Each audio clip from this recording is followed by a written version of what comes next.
तुम्हाला माहित आहे का, जगात प्रत्येक 10 पैकी 8 लोकांना महिन्यातून किमान एकदा डोकेदुखी होते. आणि गंमत म्हणजे बऱ्याच जणांना खरं कारण माहीतच नसतं. मग चला आज आपण एक छोट्या गोष्टीतून समजून घेऊयात डोकेदुखी खरं तर का होते.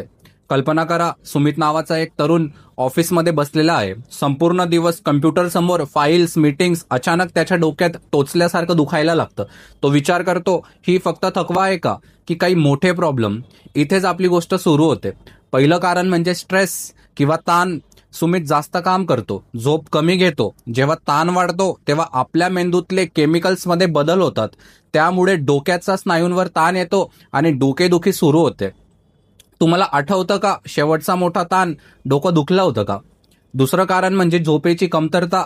एक रात्री जागून काढा, दुसऱ्या दिवशी सकाळी डोकं भारी वाटतं, कारण मेंदूला आराम न मिळाल्याने त्याचा रक्तपुरवठ्यावर आणि केमिकल बॅलन्सवर परिणाम होतो. तिसरं कारण म्हणजे डिहायड्रेशन, पाणी कमी पिणं. सुमित ऑफिसमध्ये कामात इतका बिझी असतो की पाणी पिणंच विसरतो. शरीरात पाणीची कमतरता झाली की रक्त घट्ट होतं, मेंदूकडे नीट पुरवठा होत नाही आणि डोकं दुखायला लागतं. आता जरा थांबा, पाण्याची बाटली जवळ आहे का, घोटभर पाणी पिऊन घ्या. चौथं कारण म्हणजे डोळ्यांचा ताण. लॅपटॉप, मोबाईल स्क्रीन, सतत नजर खिळलेली असते. डोळ्यांच्या स्नायूंना विश्रांती नाही आणि हा ताण थेट डोक्यावर जातो. पाचवं कारण म्हणजे भूक आणि रक्तातील साखर कमी होणे. सुमित कधी कधी नाश्ता टाळतो. शरीराला इंधन मिळालं नाही की मेंदूला लागणारी ऊर्जा कमी होते आणि लगेच डोकं दुखायला लागतं.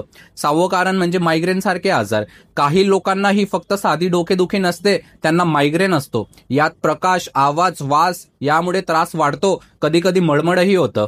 तुम्हाला माहित आहे का, मायग्रेन हा फक्त साधं डोकेदुखी नसून हे न्यूरोलॉजिकल आजार आहे. सातवं कारण म्हणजे इतर गंभीर कारणे. क्वचित प्रसंगी डोकेदुखी ही सायनस, रक्तदाब किंवा अगदी ब्रेन ट्यूमर सारखे गंभीर आजारांचं लक्षणं असू शकतात. म्हणून सतत होणारी तीव्र डोकेदुखी दुर्लक्षित करू नका. म्हणजे काय, डोकेदुखी ही शरीराची सिग्नल असते, थांबा, मला थोडा आराम दे. कधी झोप, कधी पाणी, कधी ताण कमी करणं हेच खरं उत्तर असतं. आणि हो, जर डोकेदुखी वारंवार होत असेल तर डॉक्टरांचा सल्ला घेणं विसरू नका, कारण तुमचं डोकं हा फक्त मेंदू नाही तर तुमच्या स्वप्नाचं आणि विचारांचं घर आहे. त्याची काळजी घ्या आणि निरोगी राहा. डोकेदुखीला फक्त त्रास म्हणून नका बघू, ती तुमच्या शरीराची भाषा आहे.